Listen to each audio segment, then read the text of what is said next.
Hello Virgo, and welcome to your Funny Enough Love Halloween Tarot reading 22. Please, if this resonates with you, please like, share, comment, subscribe. It really helps to grow my channel. If anything doesn't resonate with you, let it pass you by, as it may be meant for somebody else, as this is general reading. And you can also check your ascending and your moon signs to see if they make more sense to you as well. So let's begin by dealing you a love oracle card from this beautiful new deck I've got. Can we have a message for Virgo? Okay, the message for Virgo is, a beautiful face. A beautiful face. Perhaps there's someone that you really have your own with a beautiful face. Perhaps you're currently in a relationship with somebody who you regard to have a beautiful face. Either way, maybe you've both got beautiful faces. Either way, lovely first card to have. Let's see what the book says about that one for you. So, beautiful face, we have, our sweet friends take turns primping and preening each other.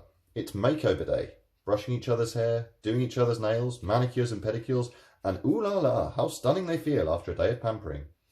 Love by its very nature is metaphysical and intangible, but sometimes you just need to bring it back down to earth and manifest it for what it's worth. Long eyelashes, ruby red lips and rosy cheeks, parfum is in the air. And love is so much more than skin deep. It is time to adorn your body as a temple of love. Love that message. Okay, so there's your love oracle message, Virgo. Let's deal your tarot cards. So I'm going to deal 3 which represent yourself, 3 which represent your partner, and 3 which represent your potential relationship if you're not already in one. So one more shuffle and we'll get some cards for our Virgo, please. So the 3 cards for you are the Page of Rods or Swords, the 2 of Pentacles, and the 7 of Wands. Sorry, I meant rods or wands there, if I didn't say that before. We have the 8 of Swords for your potential partner, the Fool, and the Magician. Love it when those 2 come together. They both came together for Cancer earlier as well. And for your relationship, we have the Knight of Rods, we have the Death card, and we have the 5 of Swords. Bottom of the deck energy, we have the 6 of Wands. So the 6s all represent kind of perseverance. So the 6 of Wands is about kind of victory, success, public reward. Perhaps this is victory in your current relationship, or perhaps this is victory in you finding that new special person soon. Okay, Wands are all about kind of movement, work and travel. So this could be one or both of you coming from a kind of period of victory in the workplace, or kind of lots of travel, successful traveling, or working really hard to find and look for that special someone, and maybe you found them. Okay, or maybe you've had a recent victory in the scheme of your relationship if you haven't found them yet. Okay, so the Page of Wands, this is all about kind of a new offer, a new possible ambition, a new offer of travel. This is kind of inspiration, a doer. This is kind of a potential new path coming in for you. So this could be somebody who's ready to kind of travel or look for that special person, or perhaps you may find this person in the workplace as well. Also to represent you, you've got the 2 of Pentacles. This is somebody who's able to balance 2 different objectives. So maybe this is you with your current partner, able to really juggle well your kind of work life and your home and family life. Or maybe this could just represent you generally in terms of a strong ability to be able to work it could be 2 different initiatives in your life. It could be work plus a little side hustle. Pentacles are all about kind of our wealth, health, physical, tangible things in the physical realm. And you've also got the 7 of Wands. So the 7 of Wands, this is about somebody who's been quite resilient, perhaps slightly defensive or protective. You may have felt like you've had to battle to kind of reach this feeling of balance in your life. You may feel a bit of a sense of competition in the workplace as well. You may have felt like you've battled the odds and you've been kind of keeping balance, but kind of looking hard to find this special person in your life if you haven't already. In your potential partner's side, you have the Eight of Swords. This is somebody who may feel a bit trapped by their thoughts, or they may have moved on from this feeling of being trapped in their thoughts.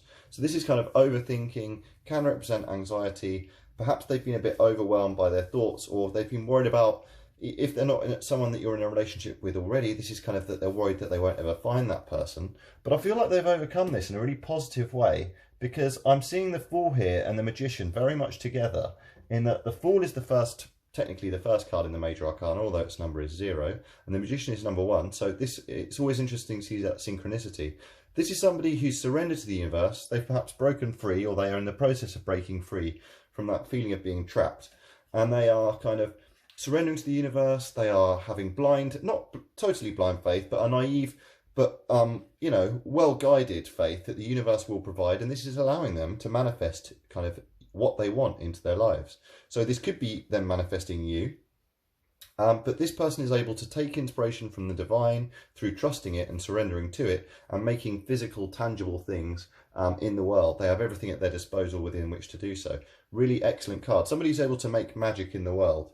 And I feel like this person probably balances out your energy as well, which is quite sensible and work heavy and very well balanced. This is perhaps bringing a bit of extra enlightenment and a bit of extra kind of sunlight. These cards are much sunnier on this side, kind of bringing a bit of extra sunlight into what may have felt like not dark, but maybe, you know, a more hard-working energy on your side.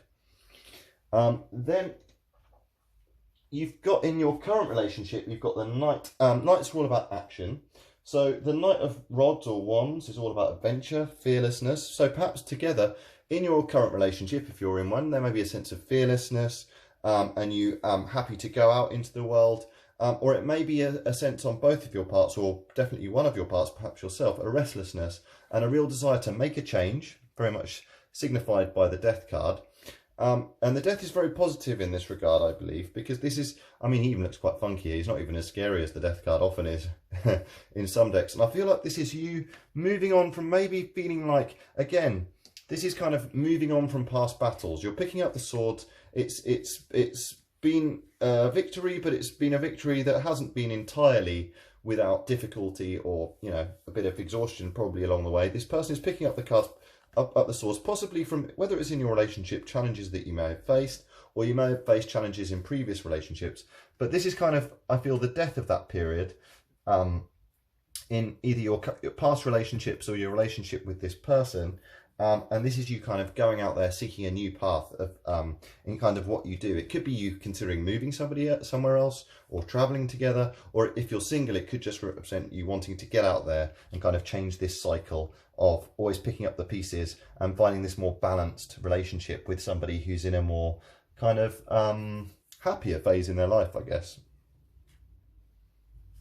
Let's get some clarifiers from this beautiful round Rider-Waite deck, which I really love. So let's get some clarifiers for Virgo, please. We've got 1, 2, 3 shuffles. So the first clarifier for yourself is, again, we've got the 5 of Wands. So this is, yeah, a bit of conflict here. You've achieved this balance, but it may have come from some struggle. This often represents kind of struggle in the workplace, or this could be you kind of feeling like you've struggled in the past, whether in your relationship or not.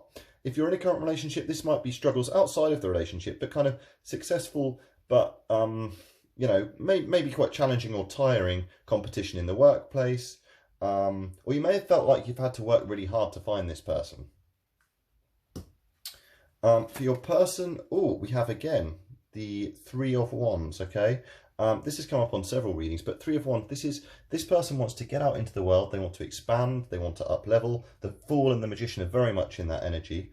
And this is them kind of wanting to go out into the world to find that person, maybe to escape this feeling of entrapment. Perhaps they felt a bit trapped within their environment, but 3 of Wands, a very positive energy of wanting to go out there and find this new fulfillment, whether it's in a relationship you're already in or the next person to come into your life. We have This is nice though. So we have the Five of Cups, which is disappointment. This is somebody who's looking at the 3 cups which have spilled and not looking at the 2 cups which haven't spilled, not to mention the castle in the background, which also belongs to them. But like I say, you've got 5 here as well. There's strong synchronicities here because you've got the 5 of Wands, you've got the 5 of Cups, and you've got the 5 of Swords. So 5's all about change, which the death card also represents. We're also in Scorpio season, and I feel like this is the death of disappointments in relationships for you. Okay, this is the death of this way of thinking, of picking up the pieces, of always having to battle. So very positive in that 5's all about change, as is the death card, but positive change. I feel like this is you in your present relationship or in your next relationship, moving on from past disappointments in order to find kind of, and maybe moving away from past anguish and past struggle to kind of make new steps in the world. Bottom of the deck energy, lovely. I really hope this one would come. This one comes right after the Tower, actually. This is the Star. This is possibly, in my eyes, one of the most it is the most hopeful. The Sun is the happiest, the Star is the most hopeful. This is somebody with a rather beautiful face, actually, mirroring your love oracle message, who is able to exist in an environment where they are able to nurture kind of the land around them as well as their own kind of emotional pool. The Star is hope. It could be a strong Aquarius energy in your life, and this is real hope for the future. So strong synchronicity in that this death card is kind of the death and end of this disappointment, and this is kind of the beginning of new hope. So if you've recently come out of a relationship, this is hope for the future. If you've had a difficult time in your current relationship, this is real hope for the future. And I think this is real hope for both of you, if you are single, in finding that special person in your life. Hopefully with a beautiful face. Always ideal. Thank you for watching Funnily Enough Tarot. I hope you enjoyed it. Like I say, if it resonated, please like, comment, share and subscribe. Otherwise, have a very happy Halloween and see you next time.